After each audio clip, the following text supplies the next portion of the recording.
चलिए बेटा next function देखते हैं, ग्रेटेस्ट इंटीजर फंक्शन। ये बहुत ही इंपॉर्टेंट और एक टफ फंक्शन है, इसको बहुत ही ध्यान से आपको देखना होगा क्योंकि ये जल्दी से क्लियर कई बार नहीं होता है।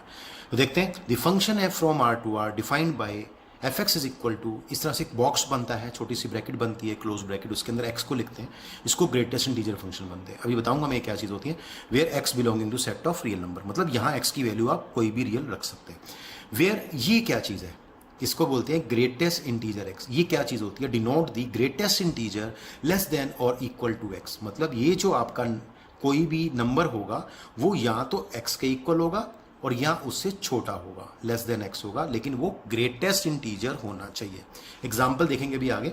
तो अगर आपके पास कोई फंक्शन इस तरह से f x is equal to greatest integer x, x belonging to R, ठीक है, इस बॉक्स फंक्शन में लिख लेते हैं इसको, is called the greatest integer function और दी फ्लोर फंक्शन, और इसको स्टेप फंक्शन भी बोलते हैं। स्टेप फंक्शन, फ्लोर फंक्शन और ग्रेटेस्ट इंटीजर फंक्शन। एग्जाम्पल के लिए देखते हैं, सपोज करो 2.75 है, 2.7 का ग्रेटेस्ट इंटीजर क्या होगा। तो अब मैं आपको बता देता हूँ यहाँ से थोड़ा सा इजी करने के लिए। अब जैसे 2.75 जो नंबर है ये 2 इंटीजर्स के बीच में आता है, एक 2 और एक 3 के बीच में। सपोज कर लेते हैं यहाँ कहीं आता है, तो आपको हमेशा पीछे की ओर चलना है, बैक साइड पे चलना है और यहाँ से चलना है, इस नंबर से कंटिन्यू करना है। सबसे पहले देखिए ये क्या एक खुद इंटीजर है। अगर ये खुद इंटीजर होगा तो इसका आंसर वही आएगा जो अंदर लिखा हुआ है। तो ये इंटीजर तो नहीं है 2.75, दिस इज 2.75, तो ये तो इंटीजर है नहीं, तो पीछे चलना पड़ेगा। तो जो पहले इंटीजर मिलेगा इसको इस नंबर लाइन पे, देखिए तो पहले कौन मिल रहा है 2, तो इसका आंसर 2 हो जाएगा। ऐसे 0.74 ये किसके बीच में लाई करेगा, 0 और 1 के बीच में, तो पीछे पहले कौन मिलेगा 0, तो इसका आंसर 0 हो जाएगा। लेकिन जब -7.45 आएगा तो इसमें एक चीज का आपको ध्यान देना होगा, तो ये नंबर -7 और -8 के बीच में, तो -8 और -7 के बीच में, तो हमें बैकवर्ड चलना है। तो बैकवर्ड में सबसे पहले इंटीजर कौन मिलता है, सबसे ग्रेटेस्ट जो बड़ा इंटीजर है वो कौन सा मिलता है, -8, तो इसका आंसर -8 आएगा, एटसेट्रा। इसका डोमेन देखें इस फंक्शन का, तो वो आर है, आपको पता है यहाँ से डोमेन, ये कोडोमेन। और अगर रेंज की बात की जाए तो आपको पता है आप कुछ भी डाल दें, कोई भी नंबर, आंसर हमेशा एक इंटीजर ही आएगा। नेगेटिव हो सकता है, 0 हो सकता है, पॉजिटिव हो सकता है। तो इसकी जो रेंज आएगी वो क्या आएगी, set of all integer, that is Z. तो ये बहुत ही अच्छी तरह से आपको समझना पड़ेगा इस फंक्शन को, ठीक है। एक बार फिर से बता देता हूँ। तो अगर कोई फंक्शन इस तरह से लिखते हैं एक बॉक्स के अंदर एक्स को, एक्स बिलोंगिंग टू आर, लेकिन यहाँ बॉक्स क्या रिप्रेजेंट करता है, denote the greatest integer less than और इक्वल टू एक्स, तो इसको बोलते हैं ग्रेटेस्ट इंटीजर फंक्शन। एग्जाम्पल के लिए 2.75 का जो ग्रेटेस्ट इंटीजर होगा वो 2 होगा, 0.754 का 0 होगा, और -7.45 का जो इसके बैकवर्ड सबसे पहले इंटीजर बनेगा वो क्या बनेगा, -8, तो -8 आंसर आएगा। अभी देखते हैं आगे। अब इसका ग्राफ ट्रेस करेंगे। इसका ग्राफ बहुत ही इंपॉर्टेंट है क्योंकि जल्दी से बनता नहीं है स्टूडेंट से। तो let y equal to f x है ग्रेटर इंटीजर फंक्शन। अब इसमें क्या होगा कि कुछ पर्टिकुलर वैल्यूज के लिए, एक वैल्यू के लिए नहीं, बहुत सारी वैल्यूज के लिए y की वैल्यू एक ही बनने वाली है। कैसे, जैसे सपोज करो मेरे x की वैल्यू -3 और -2 के बीच में, तो अगर x की वैल्यू -3 और -2 के बीच में, अगर मैं आपको एग्जांपल दूं यहाँ पे, जैसे -3 और -2 के बीच में है, जिसमें -2 हमारा एक्सक्लूडिंग नंबर है, -2x नहीं हो सकता। अब देखो अगर x की वैल्यू यहाँ से लेके यहाँ तक है लेकिन -2 नहीं है, तो आपको बोला ये कहीं भी आ जाए, लेकिन -2 नहीं है, कहीं भी आ जाए -3 से, हमेशा आंसर आपका बैकवर्ड नंबर होगा, दैट इज -3। तो आप देख पा रहे हैं कि जब x की वैल्यू -3 से -2 के बीच में रहती है तो ग्रेटेस्ट इंटीजर x की वैल्यू जो है वो -3 रहेगी, क्योंकि इसको मैंने y लिया हुआ है, तो y की वैल्यू -3 होगी। इसी तरह मतलब ये वाला नंबर होता है हमेशा। इसी तरह से अगर x की वैल्यू -2 और -1 के बीच में है तो y की वैल्यू क्या रहेगी, -2 रहेगी, मतलब ग्रेटेस्ट इंटीजर की वैल्यू -2 रहेगी, ये नंबर रहेगा। ऐसे ही -1 और 0 के बीच में x है तो आपका आंसर -1 रहेगा, y -1। 0 और 1 के बीच में x की वैल्यू है तो y की वैल्यू 0 रहेगी, ठीक है। तो यहाँ मैंने लिख दी है y की वैल्यू, आप यहाँ लिख लीजिए y की वैल्यू इस तरह से, यहाँ भी लिख लीजिए इस तरह से, ठीक है जी।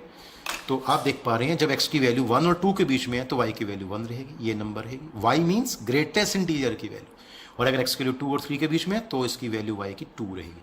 अब इसको स्टेप फंक्शन कैसे है, देखो स्टेप्स बने हुए हैं इसलिए इसका नाम स्टेप फंक्शन होता है। अब इसको बड़े ही ध्यान से आप देखना। तो y क्या है, ग्रेटेस्ट इंटीजर x, इसका हम फंक्शन यहाँ पे ड्रा कर रहे हैं। इसको मैंने यहाँ कहीं दिखाया नहीं है लिख के, क्योंकि स्टेप फंक्शन है, बीच में फंक्शन बनता है, फिर कट जाता है, फिर ऊपर आ जाता है। देखो कैसे, -3 से -2 के बीच में, ध्यान रखना बेटा, ये जो पॉइंट है ये यहाँ पे कुछ नहीं है, ये एंड पॉइंट है इसका, ठीक है। तो यहाँ से आप देखेंगे कि जब x की वैल्यू -3 से -2 के बीच में है तो y की वैल्यू -3 है, तो -3 कहाँ है, यहाँ, तो बिल्कुल y -3 के सामने यहाँ आपकी लाइन ड्रा होगी। तो -3 से -2 के बीच में y की वैल्यू -3 रहेगी। और आपको पता है y -3 क्या होता है, एक लाइन होती है, वैसे तो लाइन होती है parallel to x axis below the x axis at distance of 3 units, है ना। तो डिस्टेंस 3 यूनिट्स हो गया ये नीचे, और -3 से 3 तक, तो एक लाइन का पार्ट बन जाएगा। लेकिन ये पॉइंट इंक्लूड नहीं होगा क्योंकि x की वैल्यू -2 नहीं हो सकती, तो यहाँ ओपन सर्कल बना देंगे।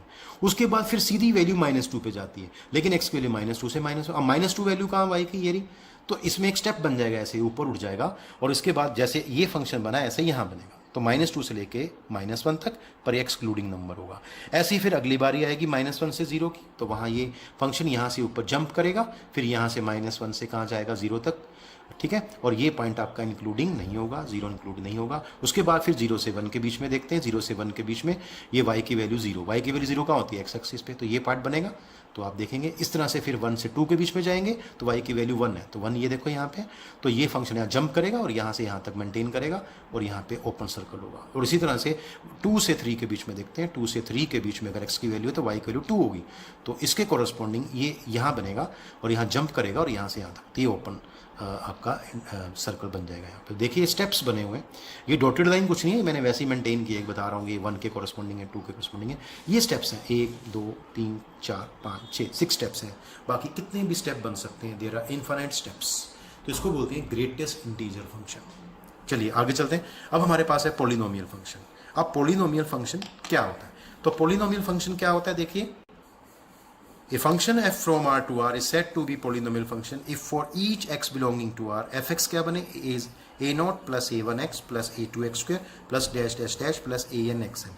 अगर आपका कोई फंक्शन इस तरह का दिखाई देता है, इस फॉर्म में दिखाई देता है, where n is a non negative integer, यहाँ जो इसकी पावर दिखाई दे रही है x की पावर, वो नॉन नेगेटिव इंटीजर होना चाहिए, और सारे coefficients a0 a1 a2 up to an ये सारे रियल नंबर होने चाहिए। अगर ऐसा कोई फंक्शन दिखता है तो उसको बोलते हैं पॉलिनोमियल फंक्शन, और ये फंक्शन आप 9th क्लास में कर चुके हैं।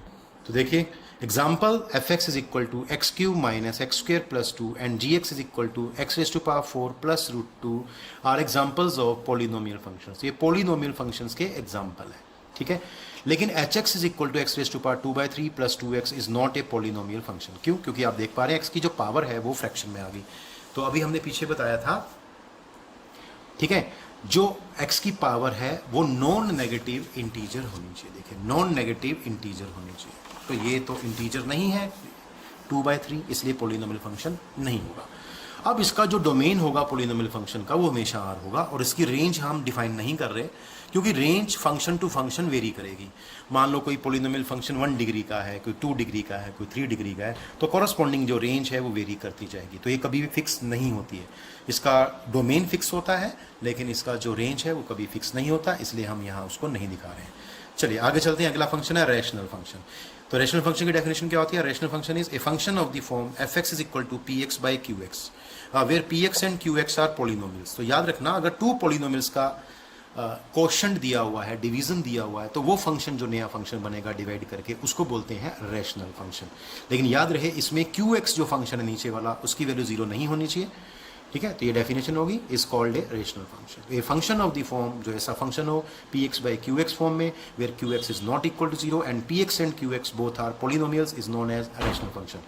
डोमेन इस फंक्शन की क्या होती है, इसमें डोमेन ध्यान रखना है आपको। अब डोमेन में क्योंकि नीचे x आ चुका है तो आपको याद रखना ये पार्ट 0 नहीं होना चाहिए, तो इसका जो डोमेन होगा वो ऑल रियल नंबर्स तो होगा एक्सेप्ट, तो माइनस कर देंगे x such that qx is equal to 0। तो qx को 0 करने पे जो x की वैल्यू आएगी उसका जो सेट बनेगा वो माइनस करना पड़ेगा R में से। तो इसका जो डोमेन है that is very very important. Range इसकी कुछ भी हो सकती है, वो डिपेंड करती है आपके पॉलिनोमियल्स किस नेचर के हैं, तो उसको हम डिफाइन नहीं कर सकते। चलिए एग्जाम्पल देखते हैं। जैसे fx दिया x plus 1 over x minus 1 where x is not equal to 1। देखो ये साथ लिखा हुआ है, ये क्यों लिखा है, x 1 होने पे ये डिफाइन नहीं होगा फंक्शन, ठीक है। तो इसका डोमेन आपको पता चल गया, r minus set of 1 and gx x square plus 1 x square plus 1 are rational functions. देखिए इसका डोमेन जो होगा वो ऑल रियल नंबर्स होगा क्योंकि कभी 0 नहीं बनेगा, लेकिन ये 1 पे 0 बनेगा इसलिए 1 को छोड़ना होगा। तो इसका बटा डोमेन जो होगा वो all set of all real numbers होगा, और इसका set of all real numbers accept 1 होगा। चलिए अब इसके बाद एक हम क्वेश्चन लेने जा रहे हैं। देखिए क्वेश्चन क्या है, the relation f is defined as fx is equal to x square x lying between 0 to 3, और दूसरी वैल्यू fx की 3x है when x lying between 3 to 10। तो याद रखिए यहाँ पे x की वैल्यू हम 3 यहाँ भी पुट कर सकते हैं और x के लिए 3 इस फंक्शन में भी पुट कर सकते हैं। अब आपसे एक क्वेश्चन क्या कर रहा है देखिए, इसमें कहता है, और एक रिलेशन हो रहा है g नाम का, वो कैसे है, gx is equal to x square when x lying between 0 to 2 where 0 is including number, 2 is including number, and second value of gx is 3x when x lying between 2 and 10 where 2 is including number and 10 is also including number. Now show that function f is show that f is a function, मतलब relation जो है f is a function and g is not a function। तो f नाम का relation function है, g नाम का relation जो है वो फंक्शन नहीं है। ये आप कैसे शो करेंगे, तो देखिए वी है f(x) हमें ये दिया हुआ था x स्क्वायर, x वैल्यू 0 से 3 के बीच में और 3 से 10 के बीच में x की वैल्यू दूसरी। अगर हम x3 पे वैल्यू फाइंड करते हैं, देखिए at x is equal to 3, अगर हम x की वैल्यू 3 यहाँ डालते हैं तो हमें f3 की वैल्यू 9 मिलती है, और अगर हम ये 3 इस फंक्शन में डालते हैं तो देखते हैं f3 एक और वैल्यू यहाँ से लेगा 9। तो आपने देखा 3 की इमेज भी 9 आ गई और 3 की इमेज यहाँ से भी 9 आ गई, तो यहाँ से भी 3 की इमेज 9 है, यहाँ से भी 3 की इमेज 9 है, और बाकी हम कुछ भी पुट कर ले तो हर नंबर पे एक ही इमेज मिलती है, सिंगल इमेज।